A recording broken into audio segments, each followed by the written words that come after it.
What happens the third time, yes. though? I wonder if he gets. He will get an indefinite suspension. You don't want to know. I'm just telling you right now. lethal injection. Goodell comes out and spanks his naked butt at the draft. The draft, yeah. And now, before we move to the third pick, we have the ceremonial spanking of Kareem Jackson's naked butt. That'd be awesome. It's the IDP Show, now you know. Welcome to the IDP Show. I'm your host, Josh Raymer, joined in the Sode Shack tonight. On my right, Adam Markham. On my left, Bobby Reynolds. Gentlemen, how are we this evening? Doing very well, Josh. Got your coffee, Eddie? You ready to go? Sure do. Yes, not before my coffee, Bobo. Yeah, put my hair in a messy bun. Put on some gangster rap and handle it, Addy. That's what you got to do sometimes. That's what you got to do this time of year, especially. Sure. Hey. Us parents of multiple kids just got to get that hair in a messy bun Absolutely. and just handle it. Yeah. So, But it's good to be here tonight, this boys. is good. I was going to ask you what kind of coffee you were rocking. Oh, just one of those pods. Just one of the pods. The K pods. I think it's 8 o'clock variety. Whatever one is on sale. That's usually how we Whatever's go. the cheapest. Seriously, who cares? But you're a creamer boy, so is this what kind of creamer we are? Sweet cream, yeah, Sweet sure. cream. Okay. Yeah, I do like some sweet cream creamer. There you go. Everyone out there is like, that is so gross. Yeah, it's pretty good. So Pretty basic. good. Pretty good. I'd recommend that if you're into creamers. Addie's big into the If you're cheapest big into K-Pods. You're big into creamer. and the sweet creamer, Bobo. Sure. So That's how it gets started. You're a coffee guy, right? Yes, I am. Big coffee He guy. doesn't like creamer. Yeah, you drink it black, right? We're, Right, he's a real man. I French press,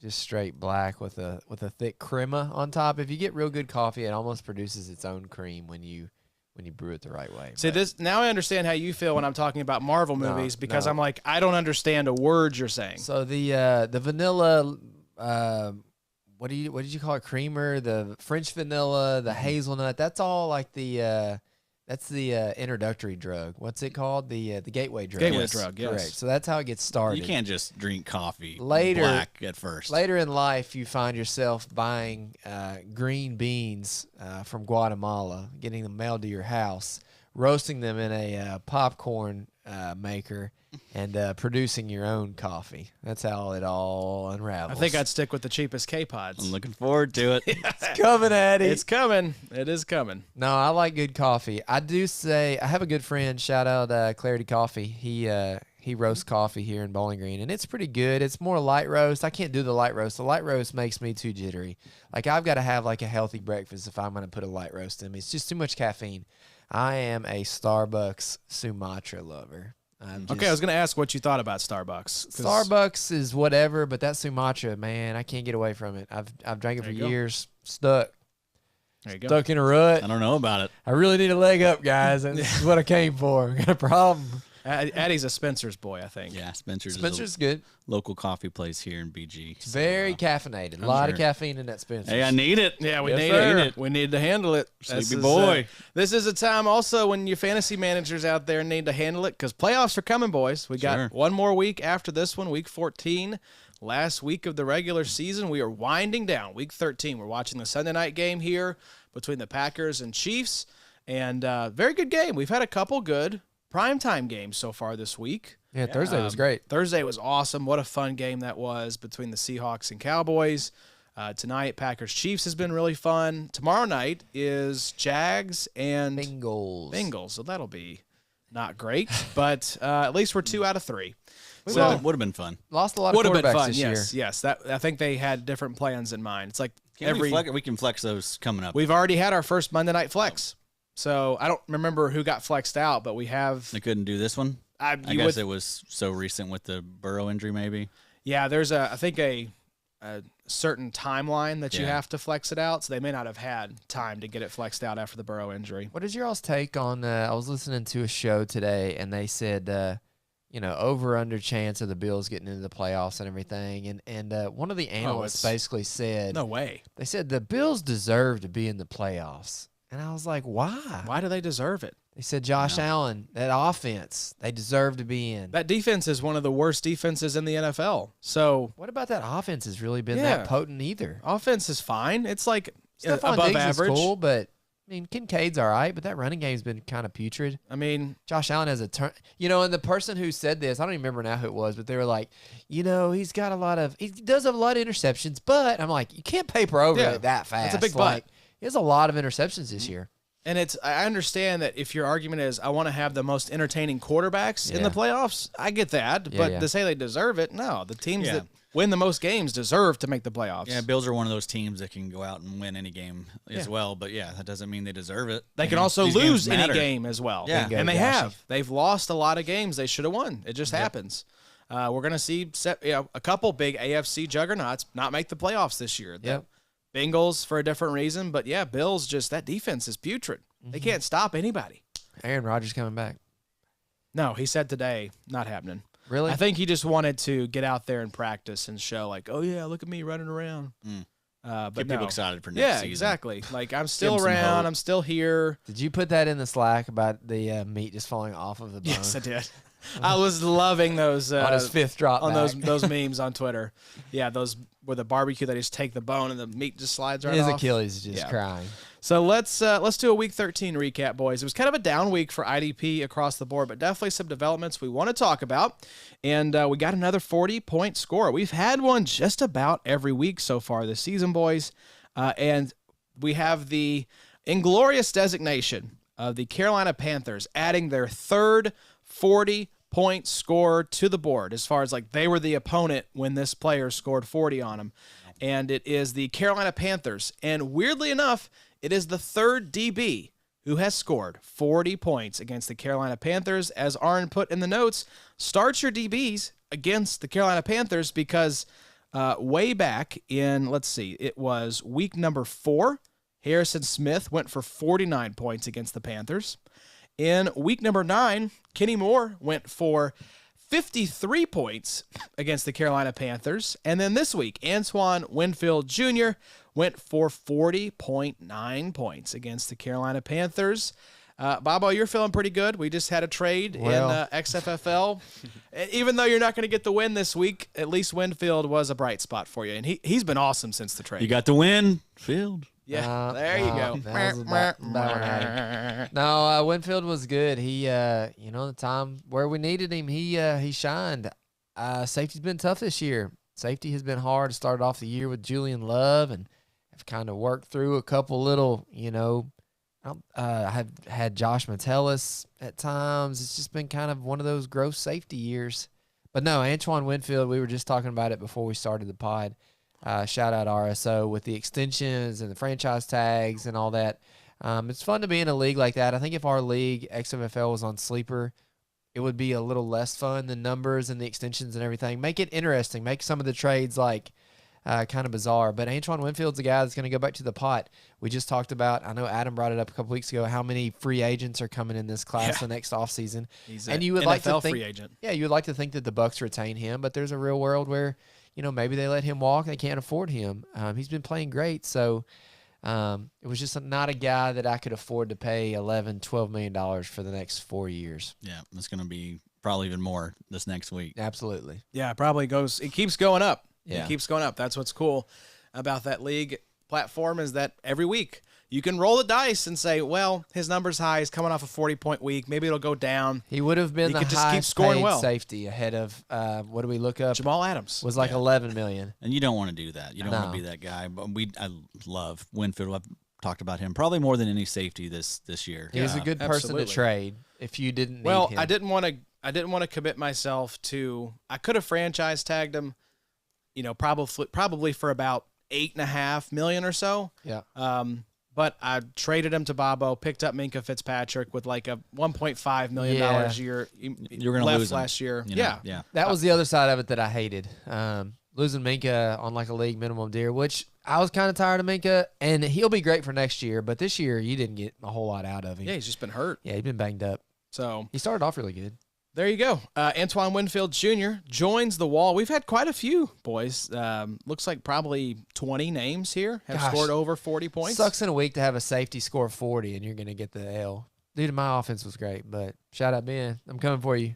Like literally. Yeah, coming to Milwaukee to murder you. Yeah, sleep with two eyes open. You're dead, Ben. Yeah. So let's go to Thursday Night Football and talk about Seahawks versus Cowboys. This was a very fun game. I watched every minute of this one. Yeah. Do you think the Seahawks make the playoffs? No. They're 6-6 now. I think they are. They're on the 500. outside looking in, I think. NFC. We should pull that up. Wild card is not that strong. Uh-uh. I think they squeak in. I think they play well down the stretch and get in at like, I don't know, maybe 9-8, 10-7. They're Close. 6-6 right now. Jeff Fisher, Yeah, exactly. somewhere in there. So I don't know. I think this is a good team that's just been hot and cold. I kind of look at them like the NFC equivalent of the Bills. Does Green Bay win in their division? No, See, but I could see. We just looked the at Lions will. The remainder of Green Bay's schedule could. is pretty cake. They could. The Lions have a nice lead though. Yeah. And that's a good team. We did think the Seahawks defense was going to be a lot better. Yes, than it's not than been it's good. been. It's When they did been lose really Uchenna bad. early on, and that's definitely affected them. But I mean that they look pretty bad. Yeah. So Which is weird because they have a lot of good players they do. at every level of the defense. Yeah. Yep. But I mean, they got torched on Thursday Night Football. They lose 41-35. And almost every game it seems. Yeah, Yeah. I mean, they're just getting, roasted. So a lot of IDP relevant players. They're 8. They're on the bubble right now. Okay, I think they get in because who are the teams that are in it right now in the wild card? It's the Rams and the Vikings Yeah, I see both those teams falling out down the stretch. Ooh. and the Cowboys. They're 5. Well, I see the Vikings falling out That's because you've smart. got a rookie quarterback, Jaron Hall, is it? And then I could see the NFC West getting 3 teams in. This Yeah. time of year, and I know you do this too, Josh, but I always go to what does the quarterback play look like? You know, we got a rookie or we got a vet. We got a Super Bowl winning Matt Stafford. And I'm sure they have some tougher games with probably like the Seahawks and San Fran here down the stretch. But there's a real world where, Stafford could lead them in. He's one of the better quarterbacks going right now, and that really means something late Dude, in and the that, season. They're that 7 defense right is now. fun. We'll Yep. talk about them, but Yep. golly. I could see him sticking around. That's just it's a team that's overachieved yeah. relative to preseason expectations. That always just makes me a little nervous. That Best draft class of any team truly in the NFL that is like with nothing. one of the best hauls we've seen in the past decade Yep. for a draft class. And they had their 24 first. Which Do you know is who's hilarious. the second leading rookie IDP scorer right now? I looked this up at dinner. Number 1, I think, is pretty obvious. Speaking of Seattle, Savon Witherspoon. Yes. Yeah, he's number 1. The There's 50 actually 50-pointer. there's 4 CBs in the top 11. Yeah. It's kind of weird. Yeah. But number 2 Hold is on. Is it Kobe Turner? no, he's 6th or 7th. Okay. It's Byron Young. Oh, let's Byron go. Young is number 2. Did So- he do okay? And this week, I didn't see what he put up. I don't think he had a sack. I think Yeah. Kobe had the big week this week. We'll get to them. They just beat the doors off the Browns. So let's talk about Cowboys, Seahawks. Seahawks headline Devin Bush is next in the line of a long list of vomit-inducing names that are injury replacement linebackers this season, with Jordan Brooks suffering an ankle sprain halfway through the second quarter. Devin Bush came in relief of Jordan Brooks, 5.5 points, 2 tackles, and a TFL. The top 3 for the Seahawks was Jaron Reed, 22.55, Reek Woolen, 18 points, Bobby Wagner, 17 points, 100% of snaps for B-Wags, 98% for Woolen, 76% for Jaron Reed, who had 7 tackles, 2 TFLs, a sack, and 2 QB hits. Reek Woolen had 8 tackles and 2 PDs, and then Bobby Wagner had 17 tackles and a TFL. Cowboys headline, I love this. Deron Bland got cooked worse than a full Christmas dinner in a toaster oven and still had the balls to jump a route in the third quarter and save his fantasy evening. Deron Bland goes for 17 points. He had been averaging 21.61 the past 5 games. He had 6 tackles, a pick, and a PD on 96% of snaps. Jordan Lewis was next, 11.75, 3 tackles and 2 PDs. And then Jonathan Hankins, 11.5 points, 4 tackles, a sack, and a QB hit. Boys, what jumps out to you from Seahawks Cowboys? Jaron Reed, nice to see him have a good game again. He's been kind of quiet as of late. You know, he started off the season kind of strong, but then fizzled. So this was like his biggest game he's had probably in like 8 weeks. So that was nice to see him do well. Jamal Adams, good having him back. He's back to playing 99% of the snaps. He had 10 tackles this week.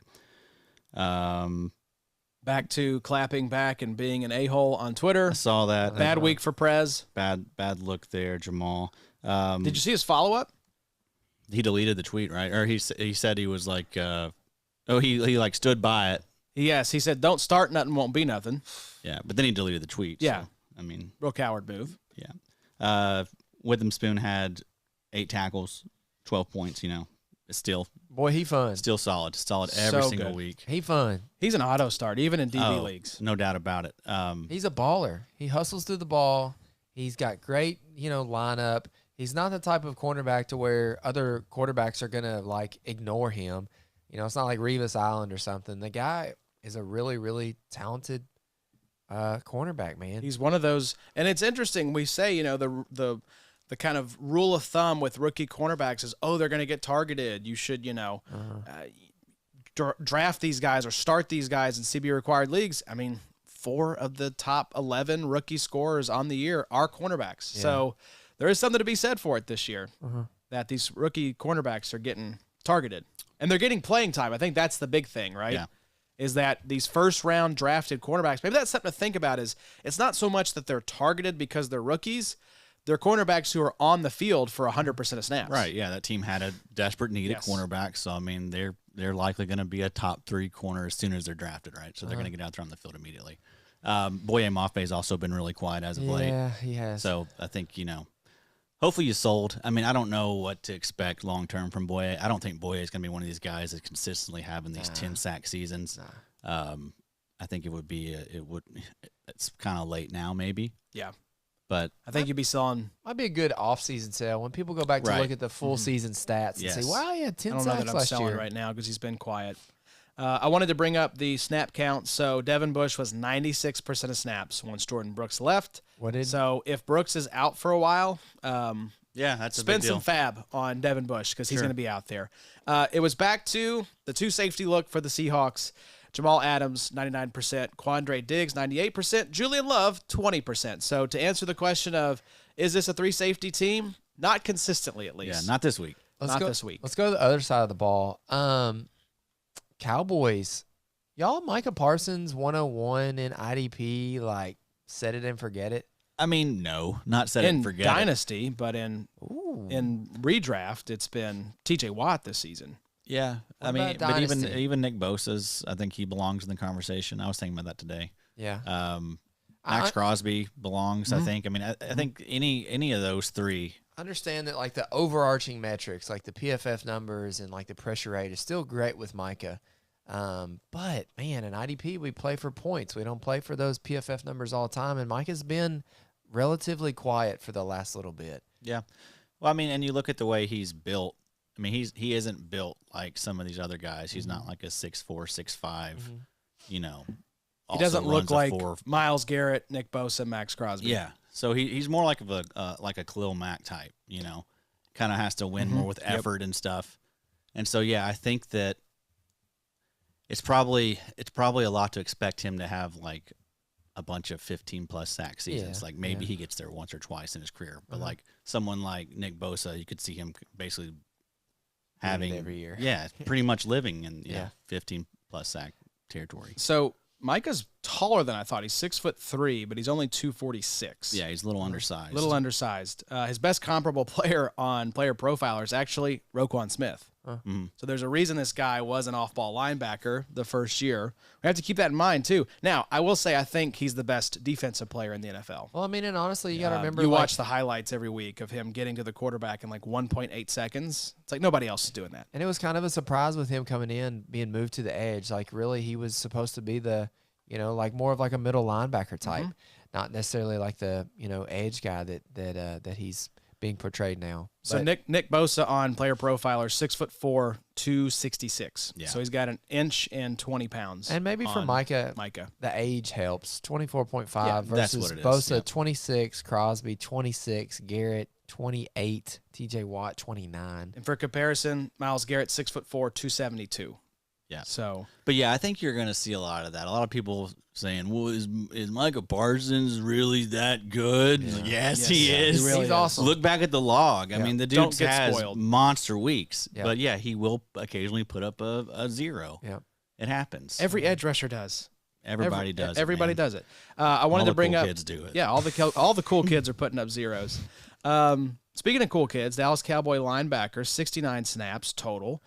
Marquise Bell was at 84%. Damone Clark, 71%. Rashawn Evans, 3 snaps. So it's very clearly Damone Clark and Marquise Bell there.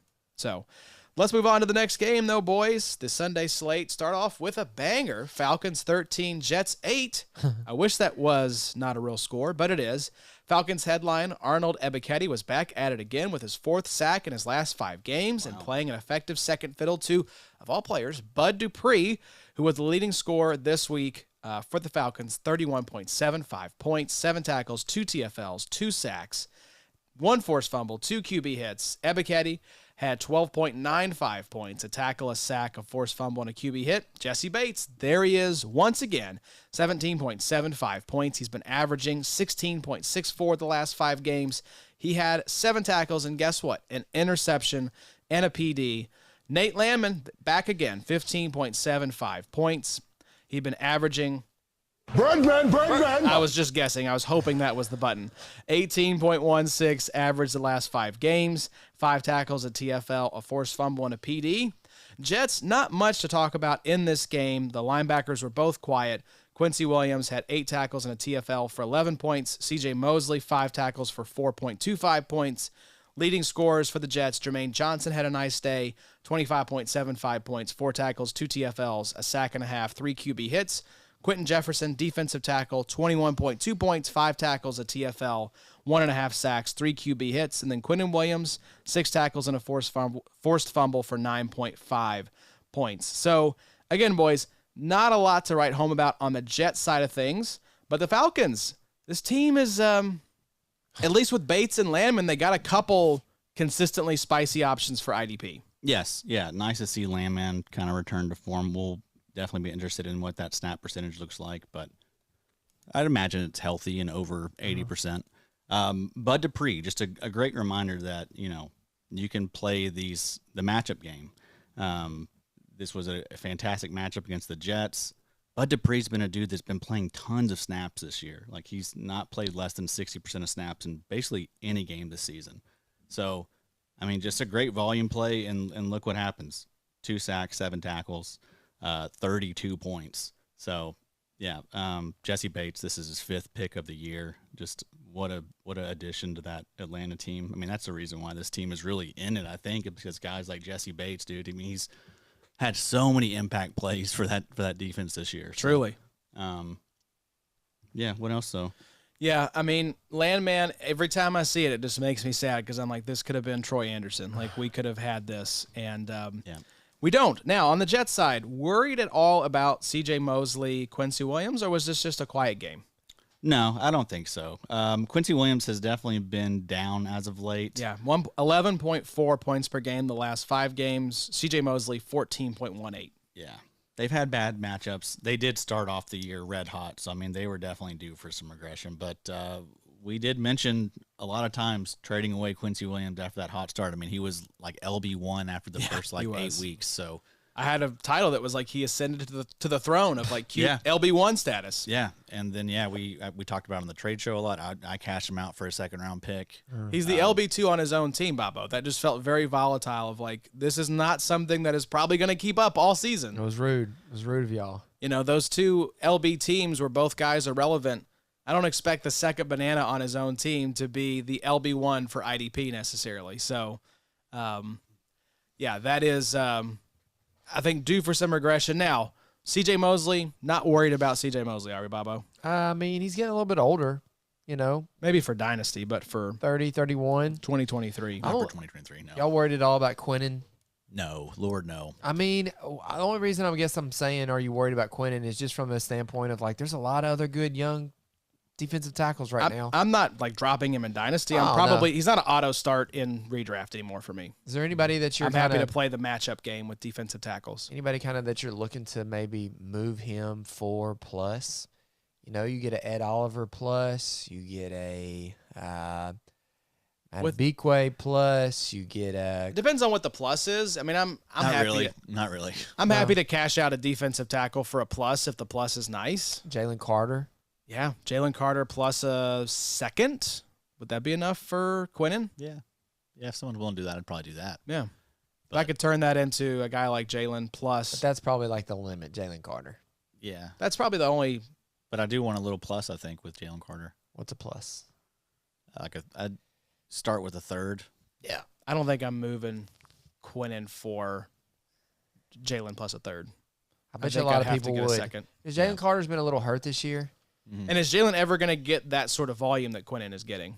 Yeah. That's good. Maybe. Question. Well, I think so. We've seen when Fletcher Cox kind of goes out of games, they give him a very healthy workload. And So Fletcher got hurt last week. Fletcher I think, got too. hurt. He's also freaking old as hell. Yeah. So yeah, his snaps are coming. I mean, the fact that we've seen him be like that top defensive tackle there for Philly in year one is impressive, I think. Yeah, and then the sacks just haven't turned up this year. That happens. Especially over Sometimes Milton. you have fine. I mean, remember when Quinn Williams started his career? Like he was frustrating. Like he was there. Like the first few years, like he didn't have a lot of sacks. Yeah. He doesn't have a lot of sacks this year, but he had a lot last year, and that's why we're feeling the sting. This is like this is why we don't chase sacks, because that's really unpredictable one year to the next. Well, what's encouraging with Quinn is even without these sacks, he's still been solid. Like he's still putting up 12 and a half the last 5 games. Like that's great. That's great from a D tackle. Still getting your tackles. Yeah. So let's settle down, you brats. Hey, brats. sorry. You spoiled brats.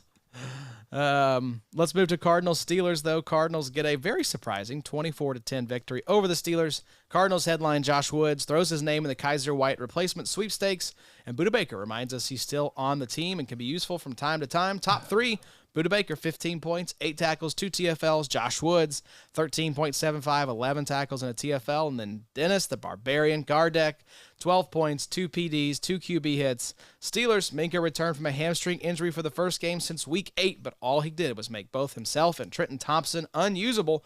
And Watt and Highsmith absolutely feasted on tiny little Kyler Murray. Minka Fitzpatrick 5.75, 5 tackles, but Highsmith 27 points, 8 tackles, 2 TFLs, a sack and a half, 2 QB hits. TJ Watt 6 tackles, a TFL, half a sack, 1 PD, 2 QB hits, 19.8 points. And then Michael Walker 14 points, 10 tackles, and a TFL. Like I said, not much to write home about. On the Cardinals side, I guess you could point to, Eddie, the fact that Budda Baker, 8.15 average the last 5 games, so he's kind of been stinky. Josh Woods, interesting injury replacement for Kaiser Wood. We mentioned him on the waiver show a couple weeks ago when Kaiser went down. Minka's back. I think that's good. Bobo, you mentioned that safety's been just a mess this year. Yeah. And then, Highsmith and Watt. Good to see Highsmith have a nice game here. Watt got banged up in this one. Did he? I saw him limping to the sideline. I didn't know if he came back in or not. So hopefully it's nothing too worrisome there. What is it Johnny always says? He sprained his pinky toe or something like that. Old brittle bones. Old glass feet. Also, Landon Roberts left this game early, so that's why you saw Michael Walker glow up. Mike Walker. Yeah, Everybody he had a good left game. early this week. But Mark Robinson was the guy that stepped in as the second linebacker. He had 7 tackles. So we're at Michael Walker and Mark Robinson. Yep. Part of the season. Not as bad as the Bucks, who were on the backup of the backup of the backup of the backup. That's it. And I would say if TJ Watt misses a whole lot of time, then maybe Nick Herbig gets a little play. There we go. Absolutely. Watch that injury status throughout the week. He had a TFL today, you know. Me and Josh were talking about that earlier about if you're out of contention or if you're not going to make the playoffs, go ahead and grab a couple of these guys that you can hold on to for next year, like a Nick Herbig, like some of these guys that might have a bigger role in 2024. I was telling him in XFFL, I went ahead and snagged Yaya Diaby and BJ Ojolari, gave him like 2-year, $4 million deals just to get some young edge rushers They'll in bring the that in mix. the auction. That's an Ojolari, auction deal. he had some plays today I saw in that game. So, I mean, yeah, he's like what you see there from him. I mean, wide open depth chart there in Arizona. That's the thing is like opportunities there. Yep. And if they don't pan out, it's $2 million. I'm not too worried about it. 2 useless teams, though, for IDP right now. Just nothing to rely on out of Arizona, in my opinion. And then the Steelers, I mean, outside of TJ Watt and even Alex Highsmith has kind of been a dice roll He's from been very one week up to and the down. next. Yeah, how sad is it that we're getting excited about this Budda Baker game? Exactly. 15 points. Yeah. It used to be what the dude averaged. No, thanks. Just Arizona. You're right, though. He's making business decisions. That boy trying to get him another little He paycheck. could be a nice buy because he could go get a nice Yeah, I little think deal so. somewhere and have a Jesse Bates type resurgence. And play for a freaking good team. Yeah. I mean, that poor guy's been on a bad team Yeah. for years Get and him years. in Philly, somewhere like that, you know. Yeah. Buffalo, they need a safety. CJ Yeah, they Deuce, number 2. Yep. So let's move to, speaking of CD Deuce, do we ever figure out if CD Deuce is coming back potentially think this he year? is. Yeah, I don't think so. Out for the year? Yeah, I that looked sucks, into that. man. Lions get the 33-28 victory over the Saints. Lions headline, Alex Anzalone was unable to go, so we got a proper look at Jack Campbell, and he looked very solid. Lunch pail and all, another quiet game from Aiden Hutchinson, who's only had 1 sack since week 5. Hutchinson, 7.5 points, 9.2 average the last 5 games, so he's not been good. 2 tackles, 1 TFL, and a QB hit. Top 3 for the Lions. Brian Branch, was just talking about him at dinner tonight. 18.05 points, 7 tackles, a pick, a PD. Jack Campbell, 14 points, 8 tackles, and 2 TFLs. And then Romeo Aquara, 12.8 points, 2 tackles, a TFL, a sack, and a QB hit. I do have the snaps for the Lions linebackers, and unfortunately it is not what we want. Derek Barnes, 84%. Jack Campbell, 79%. Malcolm Rodriguez, 46%. And then Jalen Reeves-Maben, 30%. So they're just running a lot of guys out there, Bobo. Yeah, running over, checking the pulse. All right, Get in there. You're good. Hey, look, they're just getting them a lot of Gatorade, a lot of oxygen on the sidelines. I think that you're exactly right. Well, your dinner conversation was the most important thing to talk about out of Detroit right now. Brian Branch looks pretty awesome. 9.8 points per game. Average over the last 5 weeks, I think, will increase with time, but 18 points this week. In a week where, you're really relying on it. You're trying to make the playoffs. You're trying to get a bye. Brian Branch looks like an elite cornerback. Yeah. Whatever you want to call him, however you want to deem him. He is very similar to that with him spoon type mentality, to where Brian Branch is so good. He almost gives you a little bit of Antoine Winfield type vibes. He's not as big as Witherspoon, I don't feel like, but man, that dude is an athletic freak, and he just seems to always be around the ball when you actually watch Detroit. So, sure, while the linebacking core and honestly the defensive line there might be a mess in Detroit, Brian Branch is a guy I think we can really rely on in our fantasy playoffs. Yep, love Brian Branch. Jack Campbell, back to him. 8 tackles, 2 TFLs, 79% of snaps. That was the second most he's played this season. Yep. So he played 90% week 7. So that is nice to see, what kind of we could expect if we saw him with the big workload. So, yeah, I mean, Aiden Hutchinson, they got a really nice nucleus there in Detroit. Also saw that Bruce Irvin got in on the sack fund today, and he's back in Detroit. What? I didn't know that. Yeah. Did you see that sack? It was tight. It was pretty I've rough. always liked Bruce Irvin quite a bit. Yeah. He kind of seemed like a nice fit there in Detroit. I wouldn't suggest going and getting him, but he'll do stuff like this occasionally. He almost seemed like the type of guy after that sack to where he pile drived Derek Carr into the ground. Yeah. And it was almost That's what one got of him those, hurt. Yeah. He's 36 years old, y'all. That's crazy. It was almost one of those ones where they were like, "Hey, Bruce, you haven't played for a while, but there's this new rule where you can't continue. You can't wrestling move the Dude, quarterback." It was rough. It was rough for Carr. It was the same thing. Last year he didn't play the first 5 weeks. Yeah. And then Seattle picked him up. Don't call me Yeah. until at least October. He's like preferably December. Leonard Fournette. He's a vet now. Yeah, and Detroit picked him up. Looks like his first game was week 11 with them, I think. Maybe. I didn't even realize he was there. Wow. Yeah, I mean he could actually get some PT there. Yeah. And that's not a That defensive line is not great. I think that's especially a that lot. second. Who is that? Who's their best second defensive end? One of the Arquara bros. Maybe you put them together. You Frankenstein them. Kaminsky. Yeah.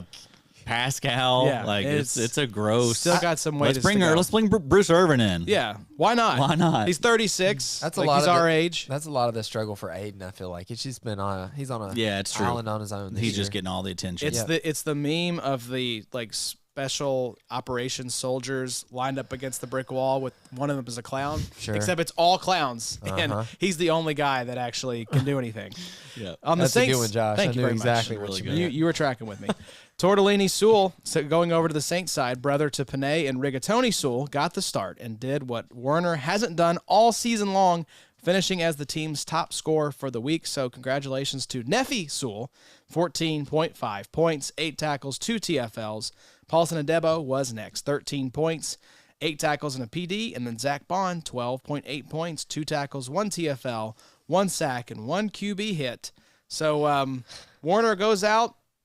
Tortellini Sewell steps in, does pretty well. Paulson Adebo, 21.14 points per game the last 5 games. So a Overall, a down week from the Saints, but kind of interesting to watch what happens with Warner. You may have a usable option here in Neffy Sewell. Old nephew. They got to call this guy nephew, right? In the locker room, hopefully.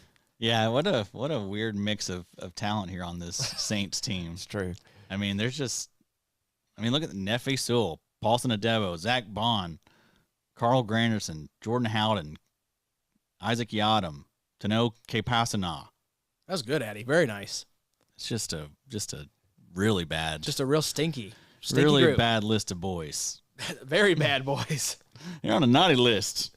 You're You're getting cold for Christmas. Which camera am I looking at? Who am I scolding?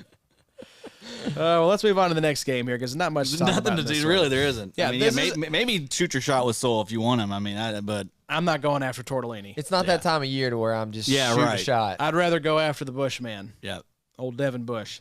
Let's talk about the next game, though. had to. Had to think about I- that the one. same Who's way the I was Bushman? her. Who's the Bushman? Texans fall to the Broncos. The Broncos win this game? I thought the Texans won. Texans won this game. Yeah. Pretty sure. Yeah, Must Aaron. be 24-21 Texans. They lost Tank. So did they really win? They lost. They won the battle, lost the war.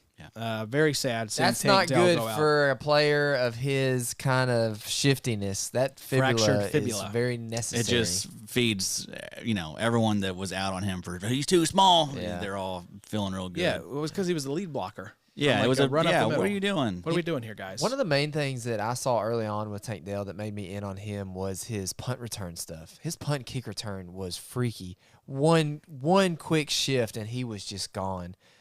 Played ball at Houston. Yeah. Man, sorry, Josh. No, I'm with you. I agree though. I kind of look for that stuff, like Yeah. those guys that return kicks and Yeah. stuff. Like they're Playmakers. usually they're playmakers, man. When Get they them on get the the ball field. in their hands, they Open know what to do with it. field. Yep. Can you make a guy miss?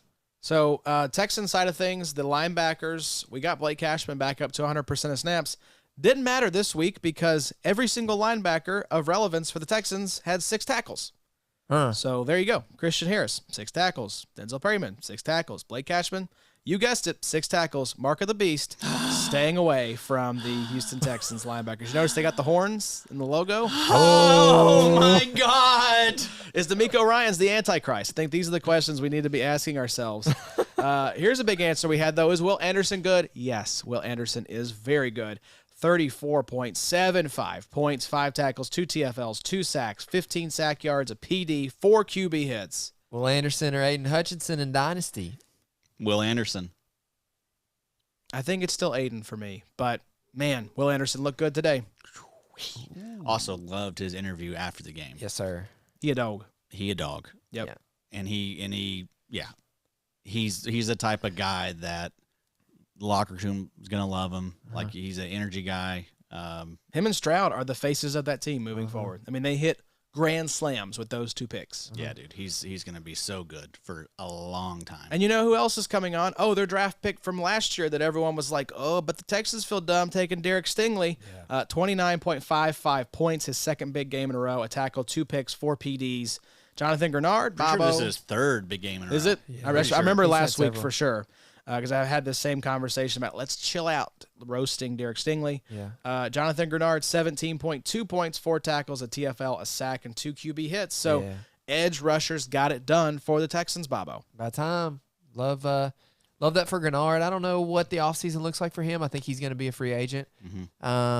I can see the Texans maybe letting him just test free agency to go somewhere else. Even though I love Grenard, he's probably a good sell. I don't know that he really has the capability to See, I think he produce might be for us back. long term. I could see him being back with Houston. Yeah, I could see both ways, honestly. I Yeah. could see him, a little team friendly type deal. Yep, I could see don't it. really know how much money Grenard brings in free agency. You never know. We'll see. It just depends on, last couple of years, He's one of those weird linebackers- ones. Yeah. We know, like Josh Allen, if he makes it to Yeah. the free agent market, is going to get a humongous bag. Yeah. But Jonathan Grenard, I mean, yeah, that's one of those. I mean, I think a smart team will snatch him up on a cheap deal if Texans let him get to the open market Yeah. because I think he could really help an NFL team. Jonathan Grenard or Montez Sweat moving forward. Sweat. Yeah, I think so. I'm trying to find like that line in the In the sand? Dynasty sand. Yes. That'd be a good name for a podcast. Line in the Dynasty Sand. You're welcome. Trademark. Yeah. I trademarked it. Broncos, yeah. You trademark it as soon as you speak it into existence. That's what I've learned. Boye Mafe, Grenard. Oh, Grenard. That was a good one. Is that who you have him next to in your dynasty ranks? I don't know. Hey, Byron Young or Grenard? Oh boy, you know I love me some Byron Young, as we know. That trade has been What talked about trade? it. What league is this that y'all are talking about? I'm not in this league. By the way, Winfield just Yeah, he trumps it. Yeah, that was always my call. Tell me Winfield this is the deal. best piece. Tell me this deal. Where is this league? It was not even one of our leagues. It was a trade show. It was a Okay. trade show. It Okay. was one that me and Evan went over. Yep. Okay. Shout out Ringler. Okay. And then old Josh wants to go bring it up on Macker's pod and throw some dirt on us. It's been back and forth throughout the entire season. Yeah, but now it's kind of tilting way So over to you're my on side. Byron It Young's is. side. You're on Antoine Winfield. I don't side. remember the ancillary pieces. Okay, it was. That's why he was asking me earlier. Straight Byron Greenlaw. Young It was had a Greenlaw. sack. It was Greenlaw and Byron Young for N'Kobe Dean and Antoine Winfield. Ooh. Yeah, that's kind of spicy. Ooh. Spicy. Yeah. All right, Broncos. In dynasty or redraft? Dynasty. Yeah, Ooh. it was dynasty. I'm definitely taking the give me the D line side. Ooh. Well, you're a Rams fan. You don't count. You don't count. Doesn't count. He had to think about how he's going to shoot that down. Let's talk about the Broncos, though. It's close, though. Alex Kingleton has 120 tackles through 12 games. Since week 2, he's only had one game with single-digit tackles. Meanwhile, Josie Jewell has had one double-digit tackle game all season. And then P.J. Locke balls out with Kareem Jackson, still suspended. I tried to tell you on the waiver episode with Kyle B, go pick up P.J. Locke. This was number one pickup of the week. Sure. And he played very well. 22.9 points, 8 tackles, 2 TFLs, a sack, and a QB hit. Singleton was number 1 for the Broncos, 24 points, 12 tackles, a TFL, a sack, and a QB hit. Josie Jewell just 5.5 points, 6 tackles, very stinky this year. Jonathan Harris, defensive tackle, was number 3 for the Broncos, 16.85 points, 3 tackles, 2 TFLs, a sack, and a QB hit. Broncos side of things, start Alex Singleton, start P.J. Locke for as long as Kareem Jackson is out. Is there anything else we need to talk about from the Denver Broncos?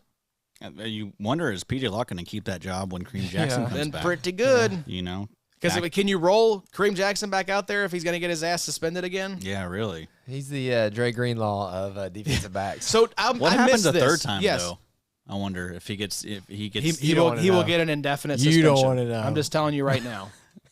lethal injection. Goodell comes out and spanks his naked butt at the midfield. At the draft? The draft, yeah. And now, before we move to the third pick, we have the ceremonial spanking of Kareem Jackson's naked butt. That'd be awesome. That'd be amazing. Everyone would tune in for that. That dude, man, he Can't help himself. Do you think people would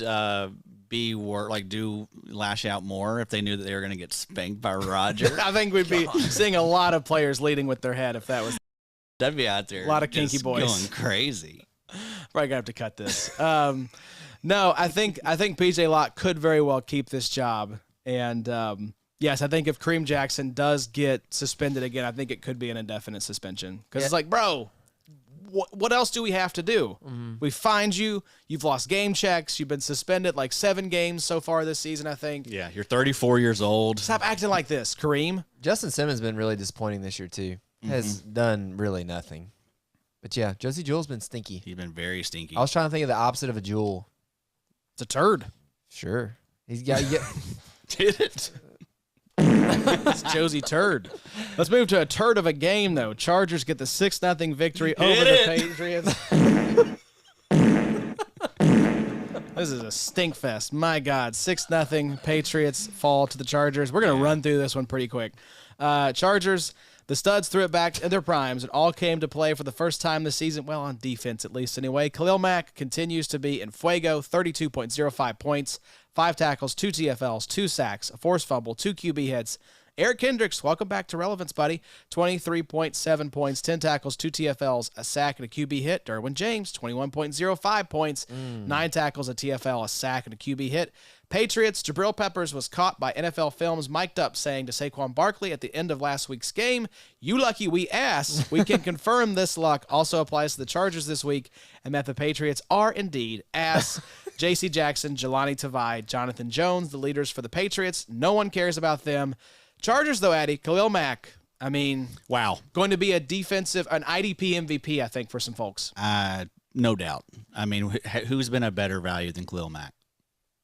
Him and Myles Garrett are the reason that I'm leading the IDP Madness league that I'm in right now. Because my linebackers have been awful in there. Yeah. And it is Myles Garrett and Khalil Mack saving my season. Yeah, Khalil Mack brought me all the way back to in the madness. Unfortunately, Jalen Phillips going out is probably going to kill me. And if Myles Garrett is hurt, we'll talk about that. He put up a big 0 today, so if he's hurt, clearly is affected. Yes. Yeah, that's going to hurt a lot of Madness squads. Khalil Mack, 15 sacks on the season, 15? leading the league. Wow, Khalil Mack, have a day. So insane. I mean, yeah, that is now 6 sacks over his last 3 games. He's red hot. Even without Joey Bosa, does not matter. Even if you remove the 6-sack game, he still has 9 sacks on the season, which is really impressive. Yeah, and here's the thing: you don't have to remove the 6-sack game. They That's still true. count. You don't.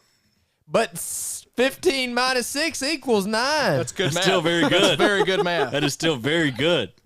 Off the top of the dome there. Hey, Bobo, Derwin James had a nice game today. Yeah, he's a sell. Yeah, he is.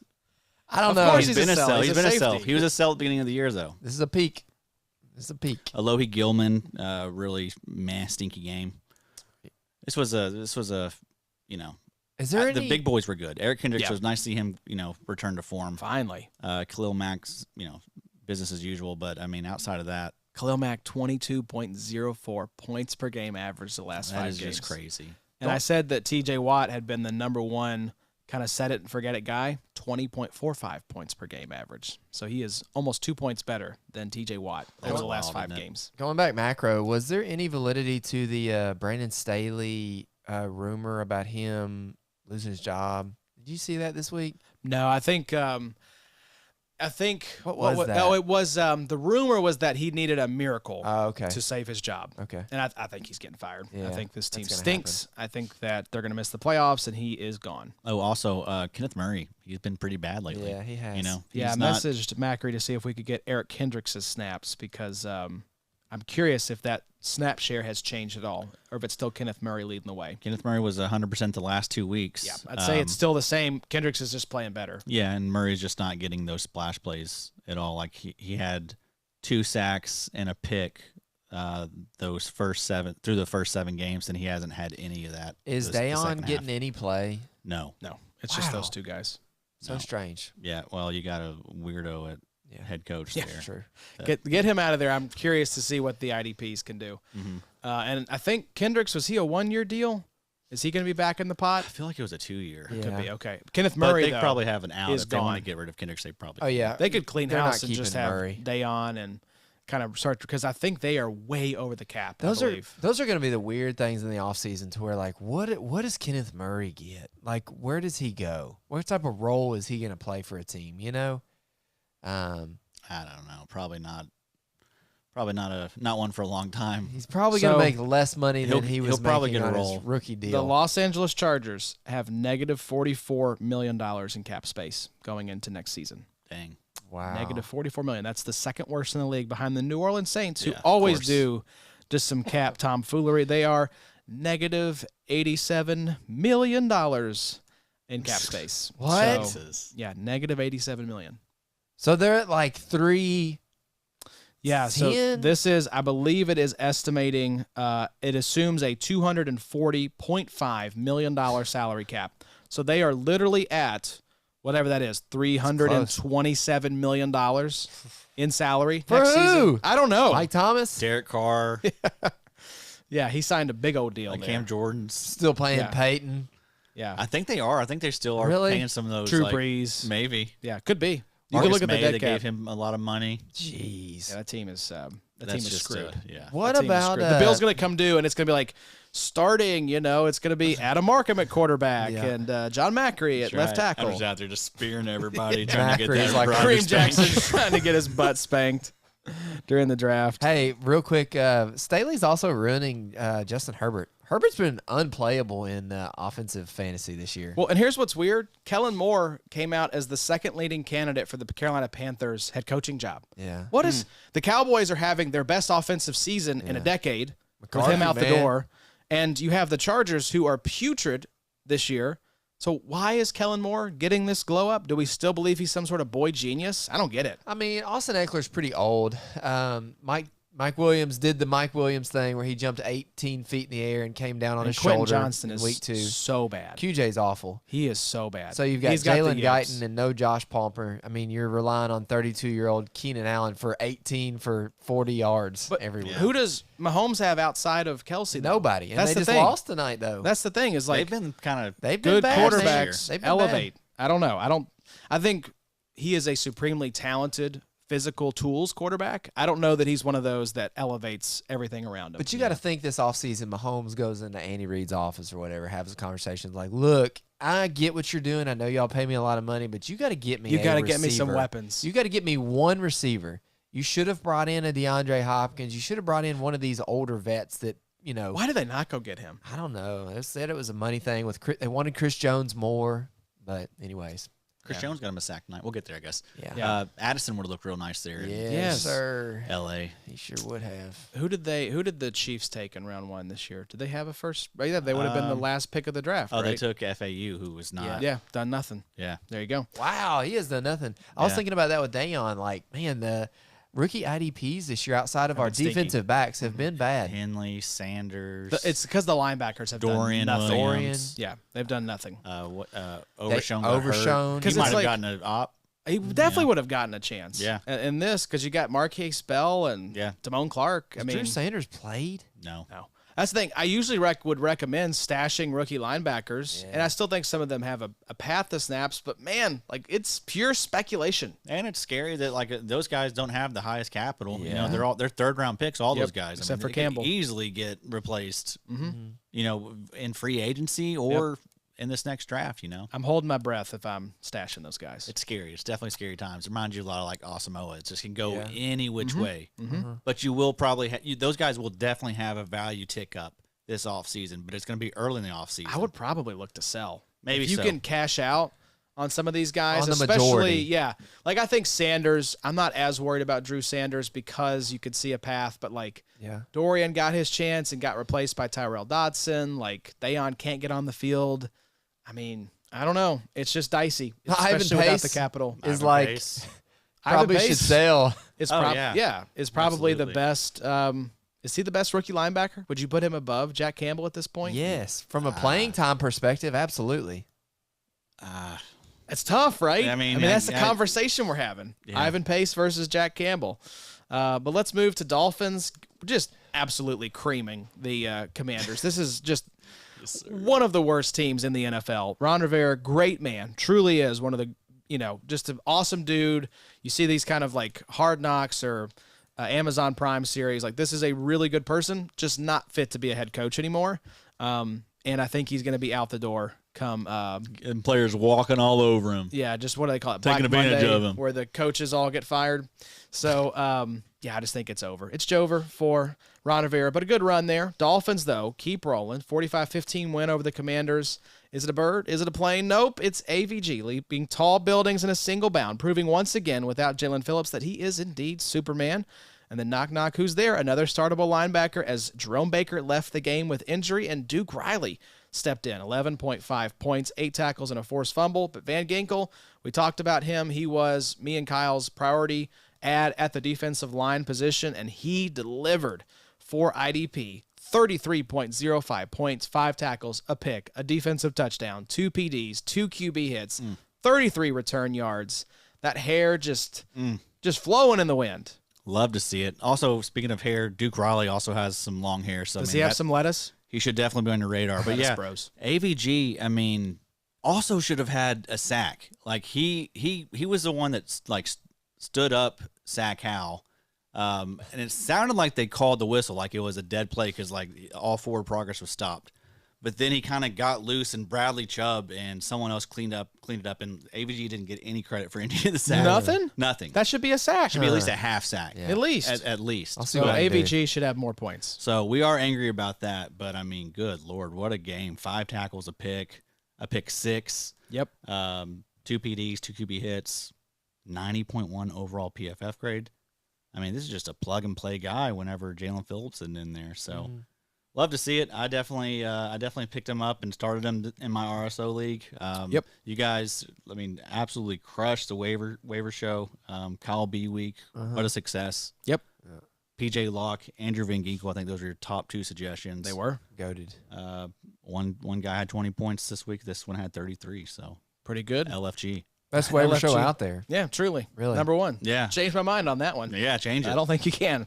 Zach Sealer was also good, though. Defensive tackle, 19.05 points, 4 tackles, a TFL, sack and a half, and 2 QB hits. Emmanuel Ogbah, Kyle mentioned him as well, I think it was, that he would get some more run potentially. Or maybe you mentioned it, Addy. Someone mentioned it recently that Emmanuel Ogbah would be getting some more run just because Jalen Phillips is out. So Ogbah did get some run, 14.6 points, 2 tackles, a sack, a TFL, and 2 QB hits. On the Commander side, it was another good game for Jamin Davis, and Cody Barton was passable. The rest of the defense didn't do much because they spent all game chasing Tyreek Hill and Devon Achane to no avail. Jamin Davis, 18.5 points, 8 tackles, 2 TFLs, a PD.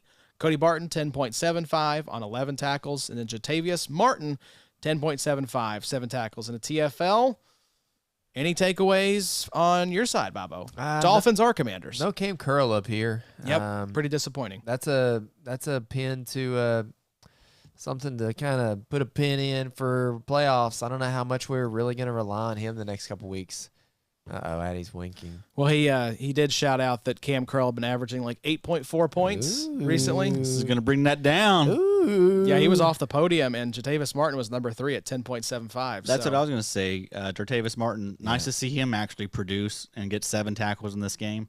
This was their 2nd-round pick in this past draft, so he's someone that really hadn't been getting playing time at all, but he's starting to see that uptick. He played 69% of the snaps last week, and then I'd imagine this week he got around that or maybe even more. So it's kind of interesting too with Sweat and Chase Young being gone, how Deron Payne and Jonathan Allen really have been kind of quiet. Yeah, not done really anything doing a whole lot. And then the ones that replaced Sweat and Young haven't been usable either. Casey Hill and I don't even know the other one. They just ruined that team. They just ruined it. It's like, maybe trading off your 2 best players was not the best strategy. Because have they won a game since that trade? I don't think they have. No, but the question is Sam Howell that guy? I think that's been answered. Yeah.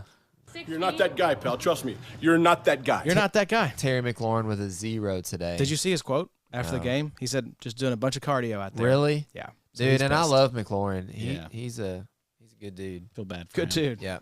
No, He's personally. had boy. Good fella. He's had a list. run of He's awful quarterbacks. He's the Buda Baker of wide receivers. Yeah. Just a lot of trash thrown on the ball. I guess or not, Arizona I guess. was there decent for a while, maybe when Kyler was healthy. Yeah. They were in the playoffs, but not good. Yeah. Next up here, let's move to the next game. Hey, this was actually a good game. That game was not a good game. This one was. Colts get the 31-28 victory over the Titans. Sorry, Tennessee. We are still your daddy.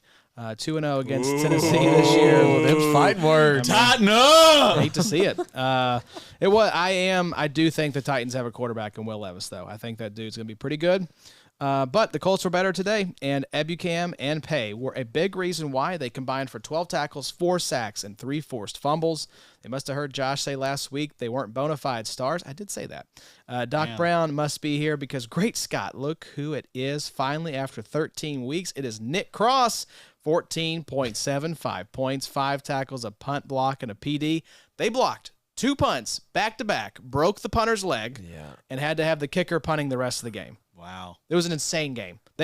You will never, I promise you, watch football the rest of your life. You will never see this sequence again. They had a blocked punt, touchdown, and then an interception on the 2-point conversion that was returned for 2 points. Yes. You will never, ever see that again. I promise you. It was absolutely insane. So, yes, the Colts had a lot of fluky things happen. A lot of 2 punts blocked back-to-back. The Titans miss an extra point that sent the game into overtime. It should have been 26-25, but we go into overtime 25-25. So just a wild-ass game. I think I had DraftKings little prop bet on that. Did you? A block kick for a touchdown and then an extra 2-point conversion. You did. You're a I might need millionaire. to check. You're a millionaire now. I Top put 3 5 on that. for the Colts was... I got 5 on Thank you, Addy. I was thinking about that same song. Top 3 Classic. for the Colts. Samson Ebukam, 28.5 points, 6 tackles, a TFL, 2 sacks, 1 DD. What is a DD? Yeah, Is it's that a designated driver. I was gonna say we need Good one of guy. those for Adam tonight. Very small. That's water tonight. That's Water good. and coffee. Yeah, 2 QB hits. I don't know what a DD is. Defensive Domination. defensive dong. Was he dropping some dong? Kwity Paye, 26 points, 6 tackles, 2 sacks, 15 sack yards, and 2 forced fumbles. And then DeForest Buckner, 18.5 points, 6 tackles, half a sack, PD, 3 QB hits. This was just a great matchup. Rookie quarterback. Titans offensive line is absolute booty cheeks, and Will Levis is a rookie.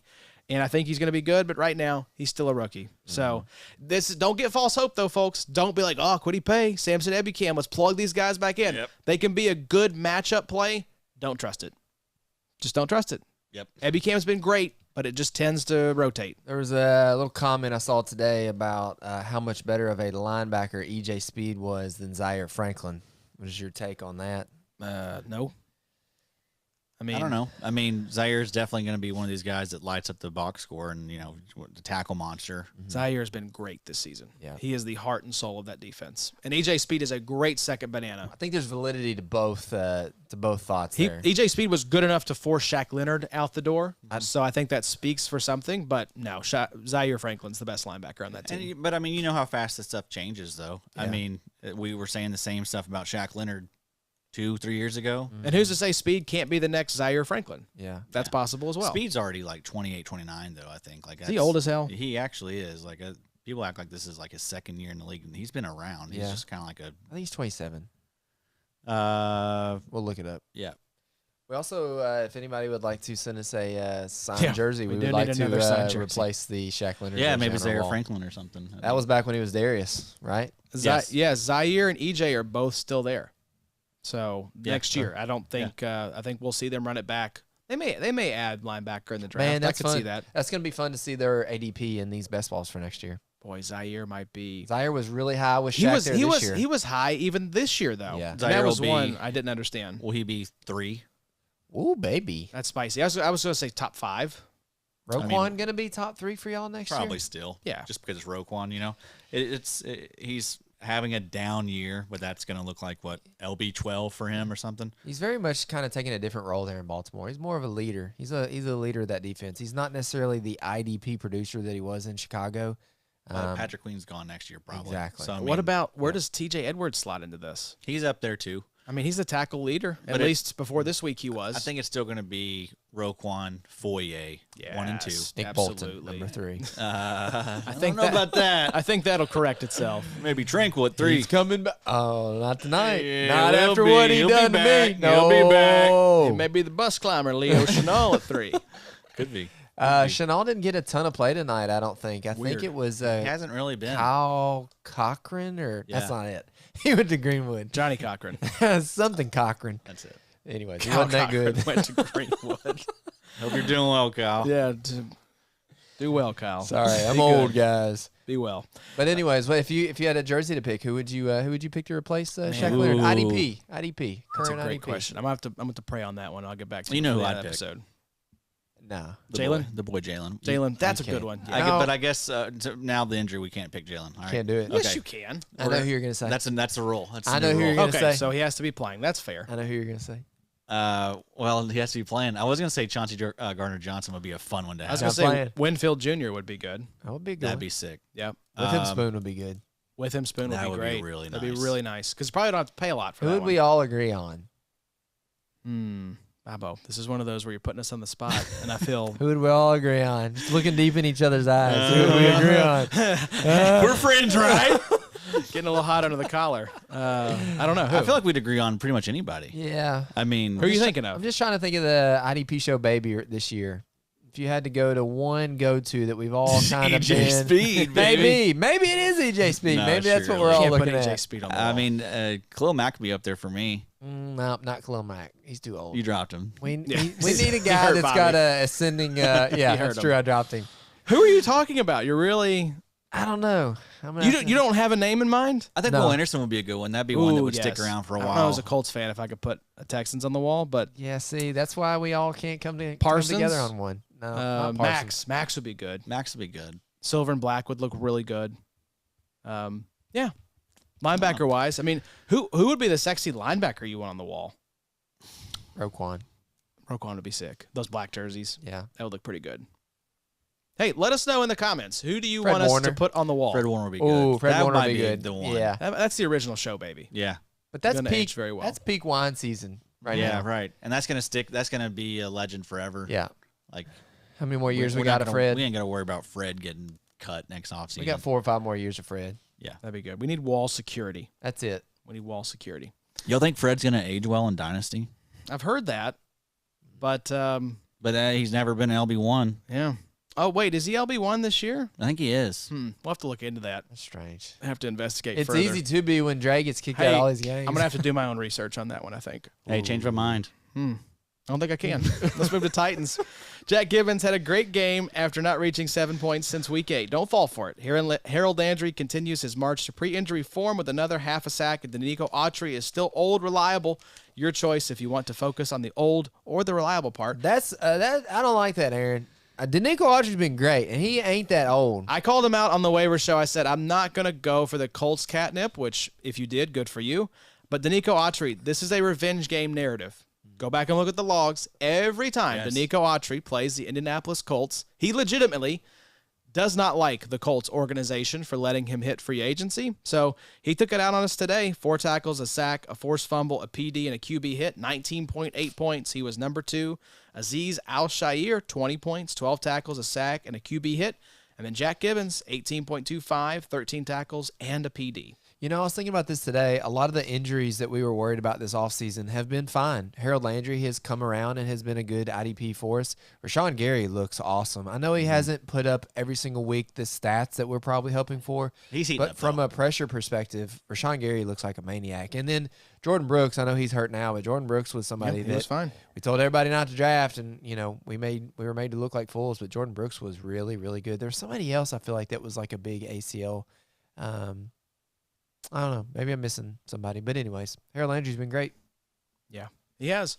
It's good to have him back. Another guy that's helped the Madness squad a little bit because, again, my linebackers in there were Denzel Perryman and Devondre Campbell. So thankfully we had a lot of dual Desi guys that have been able to slot into those spots. Man, I got kind of hurt today. I didn't think Devondre was going to play. I thought he was hurt. So I started Isaiah McDuffie. He didn't get a whole lot of time tonight. Wait, did Devondre actually play? Devondre and I didn't Quay get to watch both a lot played. of this game. Well, there you Yeah. go.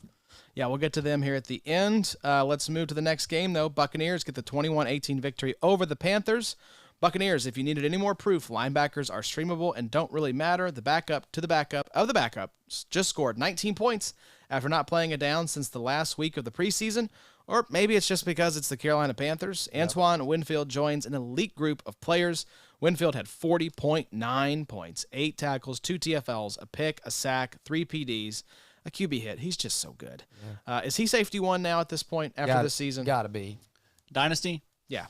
I mean, you got K-Ham. He's very young.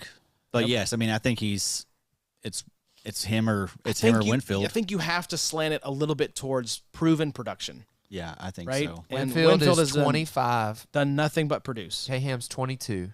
Derwin is 27. Yeah, I think Winfield might have snatched the crown from Derwin. I think so too. He's just been so good. I love Brian Branch right there. Safety 4 for Adam. 22.1 years old. Where do you have Jordan Battle? He's one that I kind of am intrigued by. Because I was talking to a friend tonight, like he was like, safety 8. yeah, which rookies have been good? I said, well, Jordan Battle won a job in the season, whereas some of these guys come in because of injury. Yeah. Battle just outright won the job. Yeah. So that really, I like that a lot. Yeah, he's way up there for me. But then, J.J. Russell was the linebacker who came in because Savasier Dennis, Levante David, Devin Bush, all out. KJ Britt, I believe, was the replacement. He went out, so it was J.J. Russell, 19.15 points, 7 tackles, a TFL, a sack, and a QB hit. Yaya Diaby had a nice little game, 11 points, 6 tackles, and a sack. Panther side of things, Yetur Gross-Matos. So they got back Yeats, they got back J.C. Horn, and they got back Jeremy Chin in this game. So Brian Burns gets tossed. I don't know, what did he get ejected for? Was he jawing with the ref, or did he take a swing at somebody? There's a lot of swinging going on. I know. A lot of people were very upset today. Yeah. Thanksgiving, it's a everyone's weird kinda time. hungover. It is a stressful time of year. Yes. See your family. It's You're right. Sometimes you just got a little, little strife. Right. You got to get it out. You got to take it out on a Sure. referee or a head of security. Some people for can't the play Eagles. golf, you know. That is frustrating. It's a lot of darkness, Don't literally like it and at all. figuratively. That is the part of this year where it's just like, It's okay, dark a 4 lot. o'clock. This is cool. This Yeah. is cool. Mm-hmm. Yeah, it's cold, it's dark, Yeah. kind of like our hearts. You know, you can play with the kids for a little while and eat dinner. It's like, all right, y'all Time about for ready to go to It bed. is 6 p.m. It's 6:15, Yeah. Dad. Yeah. I don't like- care. Get in bed. That's the best. It's like, I'm all right, I'm ready for dinner, babe. She's like, it's 4:30. I'm like, oh my God, really? We got to wait another like hour and a half, Yeah, 2 maybe hours that's for why dinner. people gain weight over winter, just because They're eating more. What we're doing. Man, that's Yeah. what do you have? What else do you there have to to do? Eat and drink, and that's really it. Starting dinner at 4:30, 4:45. Anyways, Yeah. happy holidays, everyone. Golden Corral, get that special. That's gone, Bobo. You know that. Yetur Gross-Matos returned from injury. Brian Burns got out. So, of course, it was Marquise Haynes putting up solid numbers on the D-line. You'd love more than 13.75 points from Luvu, but it's better than the 2 points he gave you last week. So, Brian Burns, just a point and a quarter. Like Adam said, he's just frustrated. He wants to get the hell out of there. Yeah. Marquise Haynes, 21.55, 7 tackles, 2 TFLs, a sack, and a QB hit. Frankie Luvu, 13.75, 7 tackles, a TFL, and a PD. Xavier Woods, 12.45, 3 tackles, a pick, and a PD. Not a lot from the Panthers, boys. Frankie Luvu, end of list. Yes. Is there anyone Yeah. else that we want to plug into our lineups? I mean, Brian Burns, he'll be fine. I'm a little worried about Burns the rest of season. Yeah. I just wonder, like, He had a is- 20 burger like last week, didn't he? was that his best game of the season? You Yeah, know, it's one of them. he's just stunk. He's just kind of stunk this year. I think Brian Burns is a nice trade for target right now. I think going Yes. into this offseason, Yeah, he'll he's get going to be paid. in a way better situation. He's I going to could have see more the I motivation. could see the Rams if they Oh, yeah. have the cap space going after Yep. this guy. I can see a Was lot they of trying to people trade for him? The amount of rumors that came out this season with a lot of teams saying that they inquired about Brian Burns. That goes to show you that a lot of people, a lot of good GMs know how A lot good he is. of text messages and calls were going out from his agent's telephone to Oh, other yeah. GMs. Yeah, Remember Please, the, God, sure. call. Remember that was that rumor that was like 2 firsts? Two firsts. for the Rams, I think. The Rams. Should have done it. Yeah. Should have I done don't it. know what first those were though, because we didn't. 25, I think. Well, I guess we do have a 24, so it'd be a 24 and a 24 25. 25. That was really dumb. The Rams, showing how well they drafted this year. Hold on to those firsts, man. Yes. Hold on to those firsts. I don't know. You get a guy like Brian Burns Yeah, at that'd be- peak season. That would have been pretty nice. I'd love that. So let's move to the next game. 49ers. Ooh, Brian Burns Molly and Aaron Donald. I'm getting whopped sweaty. the Eagles The hot. 42 to And the 19. Kala. Yeah, San Fran dominated the game. It's not ideal, but don't be worrying about your usual weekly 49ers starters because of it. We've talked about this all season. These wonky games just have wonky results. Former wasted first-round pick Javon Kinlaw picked up his first sack since his rookie year Wow. in 2020. 26.4 points, 4 tackles, 2 TFLs, 2 sacks, 2 QB hits. Charvarius Ward has been very good for a cornerback. 21.75 points, 15.45 average the last 5 games. Ambry Thomas, cornerback, 19.5 points, 6 tackles, 3 PDs. Eagles, blowouts can sometimes affect IDPs on both sides of the field, and that was the case here. The Niners were super efficient and clean in their execution, meaning chances for big plays for the Eagles defenders were few and far between. Fletcher Cox, 15.7, 2 tackles, 2 TFLs, a sack, and a QB hit. Hassan Reddick, 13.95. He's averaged about 13.53 the last 5 games, 3 tackles, a TFL, a sack, and a QB hit. Christian Ellis, 9.5 points, 6 tackles, and a TFL. Bobo, just not a lot to talk about in this game because it was a blowout, and I don't really want to trust the results. Am I worried about Fred or Nick Bosa or any of these guys? No. You know, the hard part about the Eagles is that there's not much to rely on there. Fletcher Cox has been hurt, and then we can't really rely on Jordan Davis or Jalen Carter at this point. The defensive backs, Kevin Byard has actually been pretty good there. For a midseason acquisition from the Titans, Kevin Byard has actually been probably like He was the a safety tackle one over the last per couple game weeks. leader going into this game, wasn't he, Eddie? Yes. 8.4 tackles per game, I think you Yes. said. Yeah, this was maybe his worst game of the season. So, like, from here moving forward, I'm really not trusting Josh Sweat that much unless it's like a pretty good situation. You got a bad quarterback who's, going in to see a sack Hal or something. I started Josh Sweat. But I will say Hassan Reddick is a must start every single week, probably as is Kevin Byard. But those are probably the only two that I feel very comfortable starting the next couple I weeks. feel pretty good about Reed Blankenship. Yeah. Reed Blankenship too. Yeah, Forgot about him. he's been good this year. I mean, Blankenship's had 4 20-point games this season. What did he do this week? Was he down as well? 6.75, but he had 7 tackles. And That's actually, he has had 7 tackles, at least 7 tackles in every single. No, I'm sorry. He had 5 in week 6. But outside of week 6, every single game he's had at least 7 tackles. That sounds like a good IDP bet right there. That's very nice. Speaking of, we had a great episode of IDP Bets this past week did. with you, Johnny, and Mike Wollert of 4 for 4. Yeah. I think Mike went like 5 for 6 on his bets. Wow. And it was just a good week. He I think crushed it. the only one that missed was Cam Curl. I'm like 2 or 3 right now, but I have Josh Allen tomorrow. Let's go. That's happening. That's happening. Aaron Donald, I had him at 0.75. He got a half a sack. Today. Oh, so close. But yeah, we had a good week. I'd say we probably were batting like 700. Yeah. So that's all you can ask for. And thank y'all for tuning into that show. It's a lot of fun. We're going to be doing it a lot during the actual NFL playoffs because there's not much IDP to talk about. So we're going to give you some fun bets for the playoffs. Even if you don't gamble, we're just giving you these really nice nugs with these players. Even and if stuff. you don't, if gambling is not legal in your state for sports betting, this is good information for making decisions outside of betting, whether it's, redraft, we best go through our ball, process. dynasty. It's you can kind of use it as like weekly what to look for as far as matchups, It will make your trends. your game viewing experience for the playoffs more. It will enrich that experience because you're like, oh, this guy's been playing really well. Let me watch for this guy. Yep. So check it out, Bobo. Even if you don't bet, It's great. check it out. It's great. And if you do bet, definitely check it out because you may win some money. Sure. But let's. Some people are saying it's the best IDP prop show of all time. Wow. I mean, I would try to change your mind on that, but You're not going to. I'm not going to. I'm not going Wish to. we had the Nick Saban drop. We do, don't we? It's somewhere in the Quit archives. asking? Yeah, but we did have that at one point. I have a whole folder. Of all the drops. So quit asking. Yes, we did have that.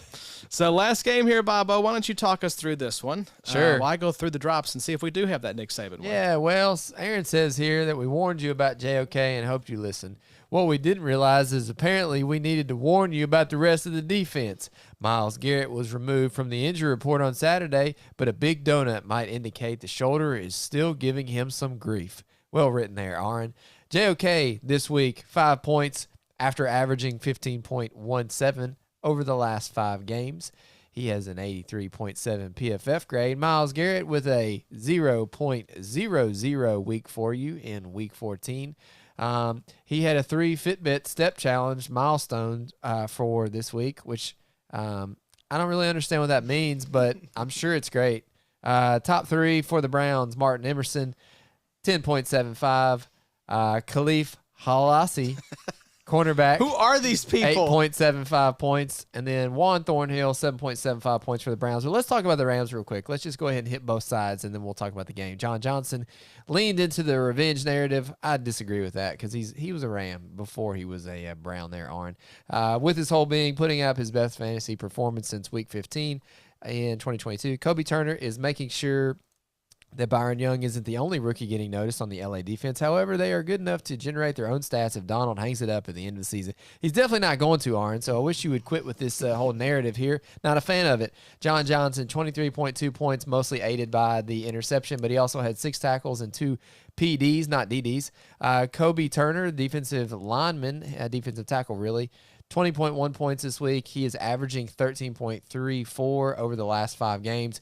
5 tackles, 1 TFL, and 1.5 sacks this week. And then to finish it all off for the top 3 for the Rams, the GOAT, Aaron Donald, 16.3 points, 13.17 over the last 5, 5 tackles, 1 TFL, and a half sack. They kept Adam from getting a little bit of money. Come on now, Donald. You couldn't get the full sack. Yeah.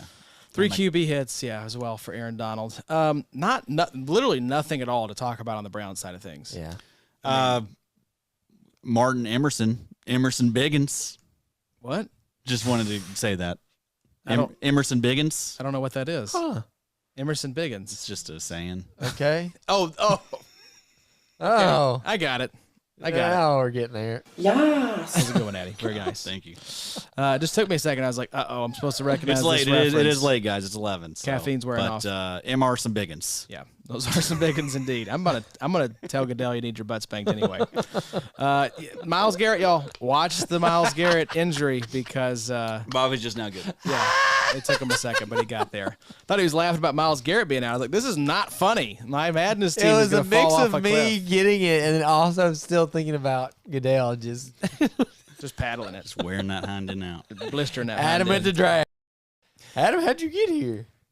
I'm just grinning the whole time. Yeah, just loving it. way too into it. Yeah, the Rams. I mean, it's these edge rushers. These both guys, rookies, Kobe Turner and Byron Young. Yeah. Interesting. Aaron Donald there as well. John Johnson really hasn't been usable for IDP, but Ernest Jones, I think. I know he hit the over on the crushed tackle it. prop, I so think it was that's like good. 8.5, and I think he was at he had that at halftime. I think he did. Yep. Yep. I That's think a I saw little Mike of the tweet that. that's a little of the knock for me with Ernest. The big plays have not really been there this year. It's kind of been a bummer. He's been solid for the tackles, but that's really been the floor for him. That is, it's a good discussion, I think.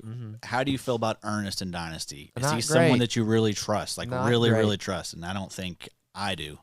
I feel like he's trending more towards the Tremaine Edmonds type in Dynasty.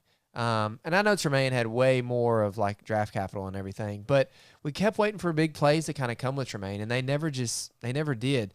You know, you could count on him for some solid tackle weeks. He wasn't going to put up a 0 for you, but yeah, man, it's just with 100% snap share from Ernest. The breakout season has been good. It's just not been great. Lately, it's been tough. Sure. You know, I think since the injury, Yeah, it's kind That's of a good point. It's kind of dampered. But even pre-injury, there just wasn't a whole lot of pop. So the Rams are slated to have about $46 million in cap space. Could we see them go get a linebacker Yes. to play alongside Ernest Jones? Yeah. Yeah. I mean, they did just last year Yeah. with Bobby Wagner. Cut him because they had to take their medicine and kind of do a soft rebuild this year. This is Ernest's third year in the league. Yeah. I mean, I think if I think it is. I It think is, if you yeah. look at where that team is, I think this offseason they're going to be like, what do we need to address more than anything? It's going to be this defense. We need to defense. completely overhaul this defense because the offense really isn't that bad. I mean, you're a couple pieces away. I mean, Kyron Williams looks like one of the best running backs in the league. He really does. I mean, we know about Puka. We know about Cooper still. I think Cooper's going to be fine. I think he just kind of hobbled this year. So I expect him to be really good next year. And Stafford says that he's not going anywhere. Says he's still playing football. Yep. I think if this team improves, I wouldn't blame him for wanting to stick around. What do you do with the vet pieces, though? What do you do with Donald? You continue just paying Donald? And If you're trying to gear up and make a run for the playoffs, you keep him and Stafford around as long as they want to be there. I think you use that $46 million to do that. You make Matt Stafford happy. You make Aaron Donald happy. Aaron, how can we improve this defense? Matt Stafford, what can we do to protect you on the offensive line? And $46 million. They're 12th in cap space. Well, and that is a significant amount of money. And you talked about how many, IDPs are going to be free agents this offseason. Oh, dude. It is a smorgasbord of talent. That's why it's like, I mean, I think this offseason, maybe more than ever, you need to be willing to just sell pieces just because things can change so quickly. They are going to change. Don't worry They are about- going to change. Don't worry about what your team looks like in February. Cash out. Exactly. Cash out now. Build your team with these scrubs Yeah. that the landmans. Yeah. Landmans. Those types. Birdman. We do have the Saban drop. I found it. I can't put it on the board mid-episode, but we do have it. Okay. That's really It It's a was in the classic. archives, yeah. It's been a good board episode. It's nice it to sure have the has board been. back. The board is back. It's been utilized. in a big spot. Let me Love to talk see to it. y'all about some of the Chiefs and Packers IDPs before we get out of I here. got them pulled up as well. All right, so on the Chiefs side, we had the leading tackler tonight, Justin Reed, with 9 solos and 10 total tackles. Jack Cochran, the replacement for Drew Tranquill. You need to pay attention to that because Drew Tranquill looked really out of it. Cochran had 9 solo tackles and 2 TFLs. The impressive sacks on the night for the Chiefs, Mike Dana actually had another sack, and then Charles Omenihu had one as well. No interceptions, no fumbles to be had. And then on the Green Bay side of the ball, Quay Walker, 4 solo tackles with 13 total. Corey Ballantyne with a B for 5 solo tackles, 10 total. Kenny Clark had a half a sack. Rashawn Gary had a half a sack. Lucas Van Ness sliding with 1 sack, and Preston Smith with a half a sack. And then Devonta Wyatt with a half a sack as well. Jonathan Owens, pretty solid game there, 5 solo tackles. And then Keeson Nixon, 3 solo tackles, 5 total. And he actually had a couple decent he had an interception for 2 yards, and then he had 2 kick returns for 60 yards and also was doing punt returns. So last week he actually got taken off of that. I don't remember who they put back there. Okay. So I got caught with a goose last week. But anyways, what are y'all's thoughts here? Jonathan Owens came back to earth. Only 6.25 points this week, 5 tackles. And you thought against that Kansas City offense that Owens was going to be running everywhere. Exactly. Kind of thought it was going to be a great game for him. I mean, the previous 4 games he had racked up 36 tackles over that stretch. So, yeah, it seemed like a good spot for him. Quay Walker, nice to see him kind of have, a decent game, 13 tackles. That's solid. Keyshawn Nixon, another good game, 21.55 points this week. He had a pick and 5 tackles.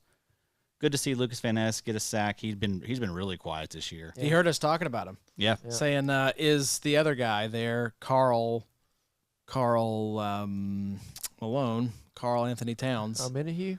Carl, no, it was their 6th round pick. Colby, no. But it Carl was Brooks. Carl Brooks. Is that it? Yeah, I think so. I think so. You were just saying he was playing well, and I said, "Oh, are you worried that he's outproducing Lucas Van Ness?" And we said no, though, right? Yeah, Van Ness responded. Yeah, Carl Brooks. Yeah, 1 tackle this week. So Come on, Carl. It's over for Carl. It's over.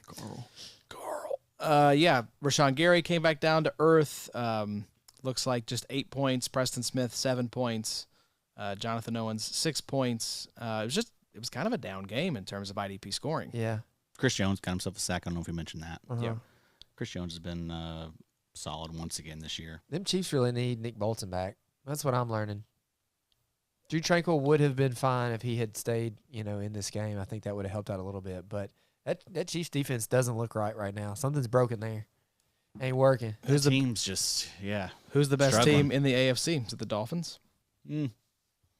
Let's do this real quick. Because I like the Dolphins, but what happens when they get punched in the mouth? Let me give you the rundown. So on both sides of the playoffs right now, 1 seed on the AFC, the Dolphins, NFC Eagles, 2 seed Ravens, 2 seed Niners, 3 seed Jaguars, 3 seed Lions, 4 seed Chiefs. Wow, I can't believe they're still in it now. 4 seed Falcons, 5 seed Steelers and Cowboys, 6 seed Colts and Vikings. So congratulations to you all. Thank you very much. And then 7 seed Browns and Packers. Congrats to you. Both teams out right now. Texans, Broncos, Rams, Seahawks. You realize the Colts and Texans play Week 18. That game has not been set yet. They could flex that game into Sunday Night Football if it is a win and end for either team. Also out. We'll be live streaming that if that's what happens. Oh, my God. I would not put myself in that situation. 10 seed in the AFC right now, the Buffalo Bills. Yeah, they're not making it, man. Their schedule is brutal. Yeah. It's one of the toughest schedules. I think it is the toughest schedule to finish out the season. So, Bills are not making it in. Bengals aren't making it in. I mean, trust me when I say I think this Colts team is an overachieving, mediocre team. Yeah, Minshew's not great. But I will be placing a healthy wager on them to cover whoever they play. I'll be in Vegas, rooftop pool, watching it, so why not? We got, 5 weeks left? YOLO. 5 weeks. 14, 15, 16, 17, 18. 5 weeks. So, if Bills got to, run it. They got to go 5-0. If they run the table, yeah. But, I mean, do we Odds trust of this them team to running it? run the table? Yeah. No. I think they're out. Milano going out hurt them. Also, Von Miller now in some trouble. Yeah. He's been ass this year anyway. He just hasn't played. Yeah, well, he's recovering from, he's 34. Yeah. Recovering from, was it ACL or Achilles? We had ACL. I think it was ACL. We had a couple older edge rushers in him and Chandler Jones that just Chandler Jones is fighting his own demons. Yeah. Including that one in the mirror. But it's just been a weird year for some of these veteran edge rushers. I think the mentality that I have sometimes going down the stretch here is if you got teams in playoff contention with studs on them, those are the ones that I'm really trusting and relying on. If not, you've got some of these landmans that are playing for the Falcons that are playing for nothing. That's kind of who to rely on for, some of those scrub teams. Because there's weird narratives weird narratives with teams coming out of the bye, and then there's weird narratives with teams down the stretch. They do some strange things. We're liable to see some Deion Henley and some Josie Jewell and It gets stuff. so much harder to thread the needle at the end of the season because you have injuries and you have teams that are changing their priorities as we get near the end of the season. Yeah. So you have guys in full, let's see what we've got mode. Different teams are giving guys opportunities and looking to the future. Guys are getting hurt. I mean, it's just Weird weather. Yeah, the weather was wacky today. The Steelers game got delayed because it was a literal monsoon there. So make sure you're paying attention to waivers. Make sure you're paying attention to the injuries. And make sure you're paying attention to like cornerback streamers. I mean, this is the time of year where you need every single advantage you can get. So don't leave any meat on the bone, Bobo. It feels like the type of year, too, to where you're going to have some weird AVG starts. Like, am I really going to start Van Ginkel? You are. I am. At this point in the season, you are starting Just don't get some really weird names. Yeah. You may have a Devin Bush, AVG, PJ Locke kind of starting lineup next week that you never could have envisioned week one, but this is what we do. Yep. It's like looking at your dynasty team in May and June. It's like, yeah, look how sexy this is, and then week 8, you're just like, oh my gosh, it's like starting who Exactly. It's fun to win the offseason, Yeah. the on paper roster stuff, but it don't matter much come week 12, week 13. Yep. The teams that often win the championship are the ones that get hot. just paid attention to waivers, stream their corners well. I mean, got some also luck with don't injuries. get complacent, even if you're starting off the season well. Like if you start off on fire, you're 6-0. You can't put it in cruise control and think I'm good. Like Exactly. you got to stay with it and constantly be thinking about how do I make the back end of my roster Churn better, it, baby. So that's what we're here to do for you. I think if you've listened to this show, if you follow the website, if you lock in with us, you know. We're going to get you there. We're going to get you there. That's right. This week, we have a great week coming up for you all. I will be on Talking Waivers with Jeff Pomazal, who writes the waiver article for our website tomorrow night. And then we have a ranking episode with Matt Donnelly of Dynasty Vipers. We'll be talking to Jace about Week 14 rankings. And then did I mention the fantasy playoff lineup we have for that show? So we have John Norton, we have Matt Schauf, and we also have John Macri. So make sure you tune in, folks, because we are going to get you right for the playoffs. That is what it's all about. You get in the dance, and then you see what happens, and we're going to get you right. And then also the Big Three will be back on mic on Thursday with the last IDP trade show of the season. So whether you're trying to make a push or you're looking ahead to next year, we're going to talk through all of your trades. So we'll be sending out a prompt for trades. Addie, I'm sure you've got some in the trade show DMs that we can pull from. But that's going to be a lot of fun. So drop by. We'll probably start up during Thursday Night Football. And it's an awful Thursday Night Football game. Sure. I think it's Steelers-Pats. Let's just everyone come watch the IDP trade show as opposed to Thursday Night Football. Yeah. Al Michaels might literally just throw himself off the balcony. Who is it? What's the game? It's Steelers-Patriots. Oh my God! I'm pretty sure. Bailey Zappi. Zappy versus and Mitch. No, versus is it Mitch or is it Did Mitch get hurt as well? I don't think so. I think Pickett got Pickett hurt. got hurt. Went Is out it again. okay? So Mitch. I don't know if it was. Is Mason Rudolph still there? I don't know. Okay. Is he in the league?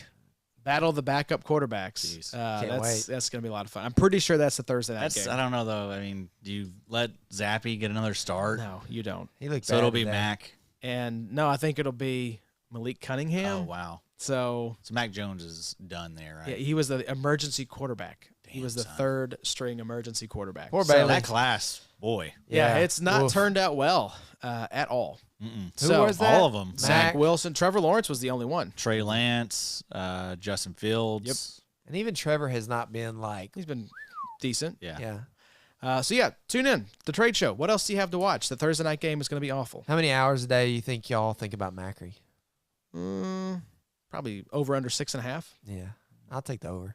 So if you've been thinking about him as well, Yeah. tune in for week 17. I miss that guy. We will have him on to get you right for rankings that week. He's hot. So yeah. he is a hot hot. guy. He's hot right now. Great golfer. Thank you all for tuning in. If you like the show, theidpshow.com. Check us out over there. Leave us a 5-star rating and review on Apple Podcasts and a 5-star rating on Spotify. Really, really helps us out. And follow me on Twitter because I love Twitter. He does tweet all the time. And then Love to tweet. youtube.com Love to engage. /@theIDP Show. We've got the Sunday morning live stream. Jake and Jeff have been crushing it over there. We'll have the IDP Trade Show. Will be a live stream, so you can come check us out. And just lots of good stuff. Shorts are going up every day. It's a good place to be. YouTube.com /@theIDP Show.